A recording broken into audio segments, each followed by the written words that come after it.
Good morning, students. I welcome you again to our science class. और आप सभी बच्चे जानते हो कि हमने टिश्यू चैप्टर अच्छे से कंप्लीट कर लिया, उसके क्वेश्चन आंसर्स भी कर लिए। तो आज मैं आपके साथ अगला चैप्टर शुरू कर रहा हूँ, वो है जी chapter 7 diversity in living organism. तो ये हमारे 6 चैप्टर के ही लिंक में है। ठीक है बच्चों, जो 6 चैप्टर हमने टिश्यू कर लिया ना, उसके ही लिंक में ये चैप्टर है। सो आइए आज हम इसको शुरू करते हैं। तो पहले मैं आपको थोड़ा बताना चाहता हूँ आपके सिलेबस के बारे में। जो साइंस होता है ना, वो 3 भागों में बढ़ जाता है बड़ी क्लास में, और वो 3 पार्ट होते हैं, केमिस्ट्री, फिजिक्स एंड बायोलॉजी। तो बेटा केमिस्ट्री के चैप्टर हमने कुछ कर लिए हैं, 2 आई थिंक। बायो का अब हम कर रहे हैं 2nd चैप्टर है ये 7th, पर बायोलॉजी के अकॉर्डिंगली ये आपकी 9th की बायो का 2nd चैप्टर है। फिर मैं आपके साथ फिजिक्स का चैप्टर भी पढ़ूंगा और आपको समझाऊंगा।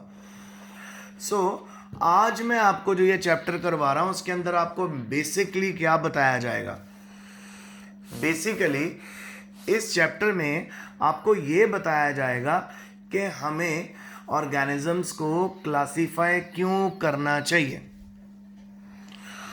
ऑर्गेनिजम्स की क्लासिफिकेशन क्यों करनी चाहिए हमको। ठीक है, why do we need to classify organism. उनकी स्टडी को ईजी करने के लिए, सिंप्लीफाई करने के लिए हम ऑर्गेनिजम्स को क्लासीफाई करते हैं। तो आइए मैं आपको समझाता हूँ।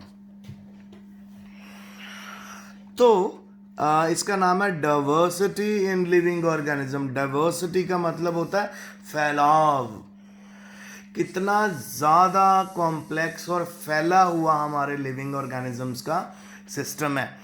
अगर आप जाओ अपने किसी पार्क में, तो वहाँ पे ही आप नोटिस कर लेना, आपको ढेर सारे लिविंग ऑर्गेनिजम्स मिल जाएंगे। चाहे आप बर्ड्स देख लो, चाहे आप इंसेक्ट्स देख लो, चाहे माइक्रो ऑर्गेनिज्म ले लो, चाहे प्लांट्स ले लो, कितनी तरह के तो प्लांट ही आपको पार्क में मिल जाएंगे। और हो सकता है वहाँ पे आपको डॉग भी दिख जाए, वहाँ पे आपको कैट भी दिख जाए, बर्ड्स दिख जाए आपको। ह्यूमन बींग्स तो चलो हम हैं ही हैं। तो आइए शुरू करते हैं चैप्टर। क्या आपने कभी सोचा कि हमारे आसपास जो लाइफ है वो कितनी ज़्यादा फैली हुई है और कितनी ज़्यादा कॉम्प्लेक्स है। हर एक ऑर्गेनिज्म दूसरे से डिफरेंट है। ठीक है, या तो वो उससे थोड़ा एडवांस है या उससे थोड़ा प्रिमिटिव है। एडवांस और प्रिमिटिव का मतलब होता है बेटा, एडवांस जिनमें सारे कैरेक्टर बहुत अच्छे से एक्सप्रेस होते हैं, और प्रिमिटिव मतलब जिसमें पुराना सिस्टम होता है, पुराने कैरेक्टर होते हैं। अगर हम डॉग को अपने साथ कंपेयर करें, सो डॉग के अंदर सपोज हम डाइजेस्टिव सिस्टम ले लें या कोई भी उसका ऑर्गन सिस्टम ले लें, वो हम लोगों से प्रिमिटिव है, हम लोगों से पीछे है। और अगर हम अपने आप को लें तो हम लोग एडवांस्ड हैं। ठीक है, ये चीज़ है। ठीक है, तो सबसे पहले आप अपने आप को ही कंसिडर करो और अपने फ्रेंड्स को, अपने एक फ्रेंड को कंसिडर करो। आप देखो क्या आप दोनों की हाइट सेम है, आपकी और आपके फ्रेंड की हाइट सेम है, ये देखिए। फिर देखिए क्या आपकी जो नाक है, क्या वो बिल्कुल आपके फ्रेंड्स के जैसी लगती है? नहीं, आप डेफिनेटली देखोगे कि आपकी नाक हो गई, आपकी हाइट होगी, आपके स्किन का कलर हो गया, आपके बालों का ग्रोथ हो गई, वो सब आपके फ्रेंड से डिफरेंट होगी। ठीक है, ऐसा क्यों? क्योंकि बेटा जब भी आपको पता है कि हम सब रिप्रोडक्शन का प्रोडक्ट हैं, तो जब भी रिप्रोडक्शन होती है तो हमारे अंदर आधे करैक्टर अपने फादर के आ जाते हैं, आधे करैक्टर अपनी मदर के, जिनको जीन्स भी बोलते हैं। तो हाफ जीन्स आपके पास आ जाते हैं फादर के, हाफ जीन्स आपके पास आ जाते हैं आपकी मदर के। तो इस करके हम सब एक दूसरे से डिफरेंट लगते हैं। इवन रियल ब्रदर सिस्टर्स भी जो होते हैं बेटा, वो भी एक दूसरे से डिफरेंट होते हैं। ठीक है, is your hand span the same as your friends? ठीक है, तो ये भी आप नोटिस करोगे कि आपके फ्रेंड से डिफरेंट होगा। ठीक है, आगे अगर हम और अपने फ्रेंड्स के साथ अपने आप को, अपने फ्रेंड्स को और मंकी से कंपेयर करें, तो बेटा बहुत सी चीज़ें आपको आपके फ्रेंड में, अपने में और सेम मिलेंगी और मंकी में डिफरेंट मिलेंगी। जैसे आप देखोगे आप में और आपके फ्रेंड के अंदर इतने ज़्यादा हेयर्स नहीं होंगे जितने मंकी के ऊपर होते हैं। आप और आपका फ्रेंड पेड़ के ऊपर नहीं रहते, आप घरों में रहते हैं और मंकी पेड़ पे रहते हैं। आप और आपके फ्रेंड के टेल नहीं है और मंकी के टेल होती है। आप मंकी की तरह जंप नहीं कर सकते वन ट्री टू अनदर, जबकि मंकी जंप कर सकता है। तो यानी हम मंकी से डिफरेंट हो गए। क्यों? क्योंकि वो डिफरेंट स्पीशीज है और हम डिफरेंट हैं। अगर मैं आपको हमारा साइंटिफिक नाम बताऊं, बेटा साइंटिफिक नाम के बारे में बताना चाहता हूं आपको थोड़ा सा, कि आप नोटिस करो, अगर हम मैंगो के बारे में बात करें, मैंगो को इंडिया में आम बोलते हैं, पाकिस्तान में भी आम बोलते हैं। अगर आप सिंगापुर में चले जाओगे मैंगो का नाम कुछ और होगा, अमेरिका में चले जाओगे तो उसको मैंगो बोलेंगे, अगर आप ब्राज़ील में चले जाओगे मैंगो का नाम और चेंज हो जाएगा, अगर आप चाइना में चले जाओगे वहाँ पे मैंगो का नाम और होगा। तो बेटा इतने ढेर तरह के मैंगो के नाम हैं, हमें इनको याद करना मुश्किल है, पर साइंटिफिक नेम अगर हम माइंड में रखें तो वो all over the world same होता है। तो मैंगो का साइंटिफिक नेम है मैंगनीफेरा। मैंगनीफेरा साइंटिफिक नेम है, तो इसीलिए हर चीज का साइंटिफिक नेम रख दिया गया ताकि उसको समझना इजी हो जाए और ताकि वो लैंग्वेजेस से ऊपर हो, क्योंकि लाखों करोड़ों लैंग्वेज हैं हमारे पूरे वर्ल्ड में, पर साइंटिफिक नेम एक ही। तो इसी तरह हमारा साइंटिफिक नेम है होमो सेपियंस। जो होमो सेपियंस हमारा साइंटिफिक नेम है ना बेटा, वो नाम पूरे वर्ल्ड में सेम होगा। तो साइंटिफिक नेम कभी भी चेंज नहीं होते, ठीक है। तो आपने देखा कि हम कैसे आप अपने फ्रेंड से डिफरेंट हो सेम स्पीशीज होते हुए। अब स्पीशीज क्या होता है? स्पीशीज होता है बेटा group of organism having similar basic plan and characters. वो ऑर्गेनिजम्स जिनके कैरेक्टर सेम होते हैं, एक दूसरे से मैच करते हैं, उनको हम स्पीशीज बोलते हैं, ठीक है। और जैसे अब ह्यूमन बीइंग की हम स्पीशीज का नाम बताएं तो हमारा नाम है होमो सेपियंस, ठीक है। तो हम सेम कैरेक्टर पूरे वर्ल्ड में हम एक जैसे होंगे। अब आगे चलते हैं। इसी तरह आपने अपने आप को डिफरेंट कर लिया मंकी से। अब आप मंकी को कंपेयर करो काऊ से, कितना डिफरेंट होगा। काऊ दूध देती है, मंकी दूध नहीं देता। काऊ का साइज बहुत बड़ा होता है, मंकी का उससे बहुत छोटा होता है, ठीक है। तो इस तरह से आप देख सकते हो कि मंकी और काऊ में कुछ सिमिलैरिटीज भी हैं। वो सिमिलैरिटीज क्या हैं? जो मंकी होते हैं वो भी पत्ते खाती हैं और काऊ भी बेटा प्लांट्स खाती हैं। मंकी की भी टेल होती है, काऊ की भी टेल होती है, ठीक है। कुछ डिफरेंट कैरेक्टर हैं तो कुछ सेम भी हैं। तो आइए एक एक्टिविटी के बारे में हम स्टडी करें, फिर इसको हम डिस्कस करें। देखो जी, आप लोगों ने देसी काऊ और जर्सी काऊ के बारे में सुना होगा, मुझे पता है आपने नहीं सुना, तो मैं आपको बताता हूं। देसी काऊ होती है बेटा हमारी इंडियन ब्रीड। हमारे इंडिया में जो काऊ मिलती है उसको देसी काऊ बोलते हैं। और जो जर्सी काऊ होती है बेटा वो होती है फॉरेन ब्रीड। जैसे इंग्लैंड की काऊ होगी, स्कॉटलैंड की काऊ होगी, तो वो फॉरेन ब्रीड होती है। अच्छा, क्या देसी काऊ जर्सी काऊ के जैसी लगती है? नहीं, डिफरेंट होती है, थोड़ी बड़ी होती है। अच्छा, क्या सारी देसी काऊ एक जैसी लगती हैं?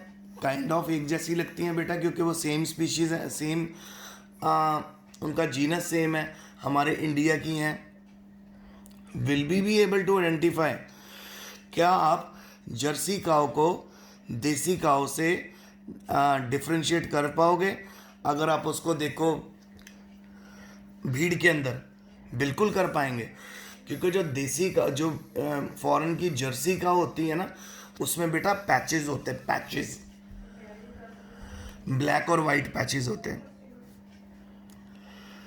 फिर है जी what is the basis of our identification, हम किस तरह से चीज़ों को आइडेंटिफाई करें। तो ये सारा कुछ हमने इस चैप्टर में पढ़ना है। और हम आइडेंटिफाई करें क्यों, हम इसलिए आइडेंटिफाई करते हैं ताकि हमें समझना इजी हो जाए। आइए देखें। तो इस एक्टिविटी में हमने देखा कि कौन से कैरेक्टरिस्टिक्स ज़्यादा इंपॉर्टेंट हैं और कौन से कैरेक्टरिस्टिक्स ज़्यादा इंपॉर्टेंट नहीं है। और इस एक्टिविटी में एक और बात हम देख रहे हैं कि किन कैरेक्टर्स को हम इग्नोर भी कर सकते हैं। अब आगे देखिए, अब आप देखो अलग अलग फॉर्म के लाइफ पे देखो, अर्थ के अंदर कितनी अलग अलग तरह की लाइफ एग्जिस्ट करती है। अगर हम एक हाथ पे देखें तो हमारे पास माइक्रोस्कोपिक बैक्टीरिया जो बहुत ही छोटे हैं, जिनको हम माइक्रोस्कोप से ही देख सकते हैं। जबकि दूसरी तरफ आप देखो हमारे पास ब्लू व्हेल है, और ब्लू व्हेल का साइज बेटा 10 हाथियों से भी बड़ा होता है। सो देखो कितने छोटे ऑर्गेनिज्म भी हैं हमारी धरती के ऊपर, और बड़े बड़े भी हैं, और इनसे भी बड़े ऑर्गेनिज्म थे जो अब धरती पे नहीं एग्जिस्ट करते, वो थे डायनासोर्स। फिर आगे तो फिर उसके बाद अगर हम ट्रीज की बात करें, हमारे पास छोटी ट्रीज भी हैं, बड़ी ट्रीज भी हैं, और बहुत बड़ी ट्रीज हैं। प्लांट 3 तरह के होते हैं। एक प्लांट होता है बेटा हर्ब्स, जो बहुत ही छोटे प्लांट होते हैं, जिनकी हाइट हमसे छोटी होती है और ये बहुत सॉफ्ट होते हैं। एक होते हैं श्रब्स, श्रब्स होते हैं बेटा हमारी हाइट के, और इनकी जो स्टेम होती है वो हार्ड होती है। एक होते हैं बेटा ट्रीज, जो हमारी हाइट से भी बहुत बड़े होते हैं, बहुत बड़े बड़े। तो आपको बेटा बहुत बड़े बड़े ट्रीज भी देखने को मिलेंगे, खासकर कैलिफोर्निया में। तो रेडवुड ट्रीज होती हैं जिनका साइज 30 मीटर से लेके 100 मीटर तक होता है। देखो जी कितनी बड़ी। फिर उसके बाद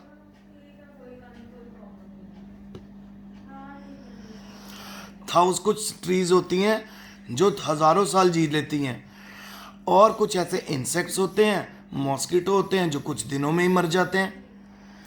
इसी तरह लाइफ भी हमारी रेंज करती है कलरलेस से ट्रांसपेरेंट से कलर्ड और बर्ड कलर तक।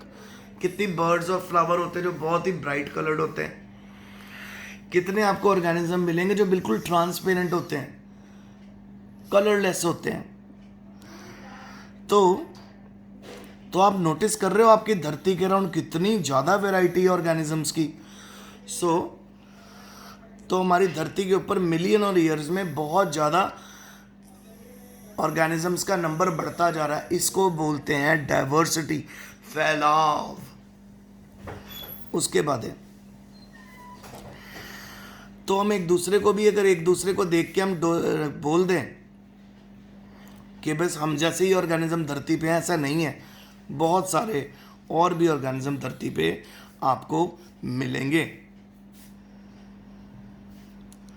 ठीक है, तो इन सारे ऑर्गेनिज्म को हम एक एक करके नहीं स्टडी कर सकते, इस करके बेटा इनकी नेमिंग आई और इनको अंडरस्टैंड करने का सिस्टम आया। इसीलिए इन ऑर्गेनिजम्स को ग्रुप में बांटा गया, इनके नाम साइंटिफिकली रखे गए, और इनको कैरेक्टरिस्टिक्स के ऊपर हम लोगों ने इनको फंडामेंटल डिफरेंसेस में सेट किया।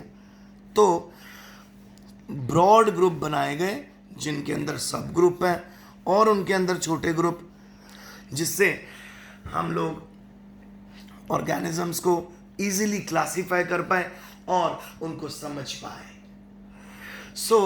ये है बेटा आपको मेन रीज़न कि हम ऑर्गेनिजम्स को क्लासीफाई क्यों करते हैं। क्योंकि अगर एक एक को पढ़ने के लिए निकलोगे, स्टडी करने के लिए निकलोगे, तो हज़ारों साल बीत जाएंगे। इतने ऑर्गेनिज्म धरती पे हैं, इस करके हम उनको क्लासीफाई करते हैं। कैसे करते हैं, किन किन बातों को माइंड में रखते हैं, ये मैं आपसे डिस्कस करूँगा अगले लेक्चर में। तो आज का लेक्चर यहीं तक था। तो आपको ये पेज भेजने वाला हूँ, इस पेज को ज़रूर पढ़ लेना। तो कुछ क्वेश्चन है, देखिए। हम ऑर्गेनिजम्स को क्लासीफाई क्यों करते हैं? हम ऑर्गेनिज्म को क्लासीफाई इसलिए करते हैं ताकि हमारी स्टडी इजी हो जाए।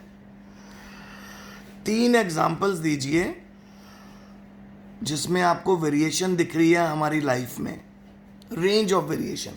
माइक्रो ऑर्गेनिजम्स जैसे बैक्टीरिया, जिसको हम सिर्फ माइक्रोस्कोप से देख सकते हैं। फिर बेटा ब्लू व्हेल जो 10 हाथियों के बराबर बड़ी होती है। और ह्यूमन बीइंग्स जिनकी हाइट तो आपको पता ही है, 4 से 6 फुट के बीच में हम आते हैं। तो आज का लेक्चर यहीं तक था। होप आप लोगों को समझ आया होगा। प्लीज़ इसे अच्छे से पढ़ लेना। Stay home, stay safe, best of luck and study hard.